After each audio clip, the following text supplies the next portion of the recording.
কল্যাণ ও বৈদেশিক কর্মসংস্থান মন্ত্রণালয় 180 দিনের রোডম্যাপ সহ বেশ কিছু কর্মপরিকল্পনা গ্রহণ করেছে।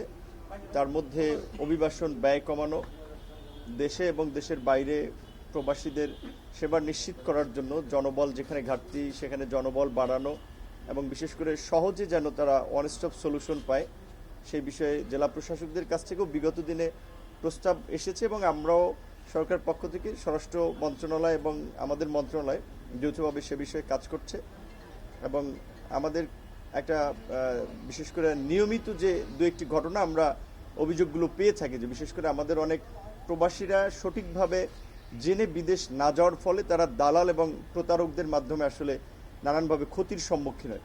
সেক্ষেত্রে নিরাপদ অভিবাসন এবং বৈধ পথে বিদেশ গমনের ক্ষেত্রে মন্ত্রণালয়ের পক্ষ থেকে যে বিভাগীয় কমিশনার, জেলা পর্যায়ের ডিসি এবং উপজেলা পর্যায়ে ইউনোদেরকে সম্পৃক্ত করে সমাজের বিভিন্ন শ্রেণী পেশার মানুষকে নিয়ে সচেতনতামূলক সভা, সেমিনার এর মাধ্যমে মানুষকে সচেতন করা, সেই বিষয়ে তাদেরকে দিক নির্দেশনা দেওয়া হয়েছে এবং আমাদের মন্ত্রণালয়ে আপনারা জানেন যে বর্তমানে 104টি কারিগরি প্রশিক্ষণ কেন্দ্র রয়েছে, যার মধ্যে দিয়ে প্রায় 58টি ট্রেডে আপনার যারা বিদেশ গমন ইচ্ছুক তাদেরকে ফ্রি অফ কস্টে একেবারে দু এক জায়গায় নামে মাত্র মূল্যে প্রশিক্ষণ দেওয়া হয়। তারা যেন এই প্রশিক্ষণ গ্রহণে বিদেশ গমনে যারা ইচ্ছুক তাদেরকে যেন উৎসাহী করে সেই বিষয়ে আমাদের পক্ষ থেকে বলা হয়েছে এবং 104টা এই প্রশিক্ষণ কেন্দ্রের পাশাপাশি 6টা মেরিন প্রশিক্ষণ কেন্দ্র আছে, মেরিন টেকনোলজি, এবং 40টি আরও কারিগরি প্রশিক্ষণ কেন্দ্র যেটা প্রকল্প শেষ পর্যায়ে নতুন করে আরও 50টি নেওয়া হচ্ছে।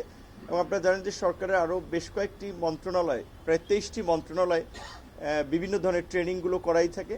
সেখানে প্রধানমন্ত্রীর নির্দেশনা ছিল যে এইটাকে ইউনিফাইড করা। সেই জায়গা থেকে আমাদের মন্ত্রণালয় যেহেতু স্পেশালি বিদেশে যারা পাঠায় তাদেরকে নিয়ে প্রশিক্ষণগুলো করে থাকে, তো আমরা যেহেতু অবকাঠামো আছে আমাদের মন্ত্রণালয় যেন এই কাজগুলো করতে পারে সেই জন্য আমাদের বিশেষ করে এই প্রতিষ্ঠানগুলোতে যে ধরনের ঘাটতি আছে ইকুইপমেন্ট সাপোর্ট সহ তাদেরকে ফ্যাসিলিটেট করা, সেই বিষয়ে জেলা প্রশাসকদের পক্ষ থেকে যে প্রস্তাবগুলো এসেছে সেগুলো আমরা আমলে নেব। আর ব্যক্তিগতভাবে সরকারের যে দৃষ্টিভঙ্গি, প্রধানমন্ত্রীর যে বিনয়ী আচরণ, তার যে মার্জিত বেশভূষা দৃষ্টিভঙ্গি, সেই জায়গা থেকে আমার ব্যক্তিগত জায়গা থেকে আমি ডিসি সাহেবদেরকে একটা কথা শেয়ার করেছি যে আমাদের দেখবেন জেলা এবং উপজেলা পর্যায়ে হাই স্কুল এবং প্রাইমারির শিক্ষকরা আপনার সিম্পল একটা স্বাক্ষরের জন্য দেখা যায় একটা অফিসে 20 মিনিট দাঁড়িয়ে থাকে, ঢুকতে পারে না।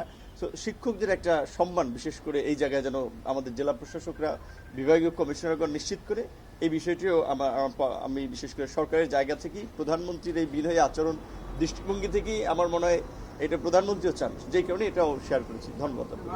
এটা লিখিত একটা প্রস্তাব ছিল গত জেলা প্রশাসক সম্মেলনে যে আমাদের যে সার্ভিসগুলো, যেমন প্রবাসী কল্যাণ মন্ত্রণালয়ের অধীনে যে প্রবাসী কল্যাণ ব্যাংক লোন দিয়ে থাকে, জেলা পর্যায়ে জনশক্তি অফিস রয়েছে, প্রবাসী কল্যাণ সেন্টার রয়েছে, সেখানে এই সেবাগুলো যেন একসাথে নিয়ে আসা হয় এবং বিশেষ করে প্রবাসীরা যেই কমন অভিযোগগুলো আমরা সবসময় পেয়ে থাকি, এই পাসপোর্ট করা থেকে শুরু থেকে এয়ারপোর্টে যাওয়ার সময় নানান ধরনের একটা হয়রানির শিকার হয় নিজ দেশে, এমনকি দেশে আসার পথেও এয়ারপোর্টেও দেখা যায় তারা একটা অসম্মানজনক ব্যবহার পায়, এটা তাদের একটা অভিযোগ।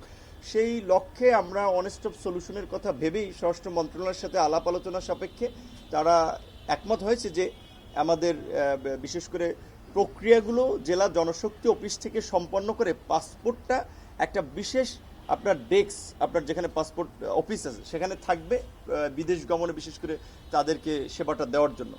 পাশাপাশি আপনার আরেকটা বিশেষ করে যেটা আমাদের জায়গা থেকে আমরা বলেছি যে বিশেষ করে আমাদের এই যে প্রবাসী কল্যাণ ব্যাংক থেকে যে লোন দেওয়া হয় এই লোনটা নিয়ে অনেকে একটা বিভ্রান্তির মধ্যে পড়তে পারে যে বোধহয় সকল ছাত্রদেরকে 10 লাখ টাকা পর্যন্ত বিদেশে লোন দেওয়া হচ্ছে। এটা কিন্তু প্রাথমিক পর্যায়ে 3টা দেশের আপনার জাপান, কোরিয়া, চায়নায় ভাষা ল্যাঙ্গুয়েজ কোর্সে যারা শিক্ষার্থী যাচ্ছে তাদেরকে কিন্তু দেওয়া হচ্ছে। পর্যায়ক্রমে হয়তো যদি সরকার সিদ্ধান্ত নেয় অন্যরা পাবে। আর প্রবাসীদের এই প্রত্যাগত প্রবাসী কিংবা বিদেশ যাওয়ার ক্ষেত্রে যে প্রবাসী কল্যাণ ব্যাংক 3 লক্ষ টাকা করে যে লোন দিয়ে থাকে, এইটা 5 লক্ষ টাকা বৃদ্ধির একটা আলোচনা আমাদের মন্ত্রণালয় ছিল, এটা সিদ্ধান্ত নেওয়া হবে এবং প্রবাসীদের আপনার সুযোগ সুবিধা নিশ্চিত করার জন্য ঢাকা বিমানবন্দর সহ 3টা বিমানবন্দরে কিন্তু প্রবাসী কল্যাণ ডেস্ক আছে। এটা আমার মনে হয় যে সাধারণ প্রবাসী অনেকে জানে না।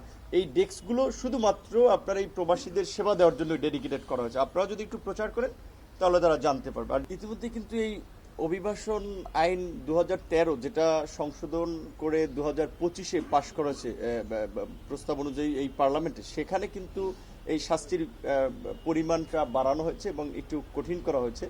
এবং এটা একটা বাস্তবতা যে এটা এই যে বিদেশে বিশেষ করে ইতালি বা ইউরোপ যাওয়ার ক্ষেত্রে অবৈধ পথ ব্যবহার করে যারা যাচ্ছে এবং অনেক ক্ষেত্রে এই যে মৃত্যু ফাঁদে তারা পড়ছে, এইটা তো আমরা আসলে কেউই প্রত্যাশা করি না। আমাদের জায়গা থেকে আমরা কি করতে পারি? আমরা সচেতনতা বৃদ্ধি করা, বিশেষ করে আপনারা জানেন কিনা আমি জানি না, ইতালি সরকার ইউরোপিয়ান ইউনিয়নের থ্রুতে একটা ফান্ড করে একটা প্রজেক্ট রান করতেছে, স্পেশালি শরীয়তপুর মাদারীপুর এই অঞ্চলকে গুরুত্ব দিয়ে, যে এই অঞ্চলের মানুষ যেহেতু বেশি ওইদিকে যাচ্ছে।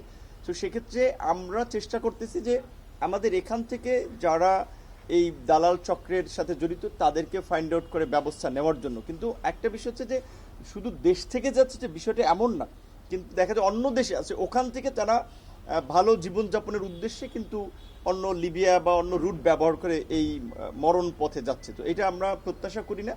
আর এটার সাথে আরেকটা সমস্যা হচ্ছে যে এটা শুধুমাত্র আমাদের দেশে না, ইতালি বলেন, রোমানিয়া বলেন, এই সমস্ত জায়গায় কিন্তু ওই দেশের একটা চক্র আছে। সুতরাং এটা বাংলাদেশের পাশাপাশি আন্তর্জাতিকভাবেও আসলে এটা নিরসনের জন্য কাজ করতে হবে। সেক্ষেত্রে আইওএম এবং আইএলও এই বিষয়ে আমাদের সাথে কাজ করতেছে। যেহেতু নতুন সরকার, আমাদের দায়িত্ব সবেমাত্র 2 মাস প্লাস, আশা করি অন্তত 6 মান্থ গেলেও একটা প্রোগ্রেস দেখতে পাবেন। Thank you.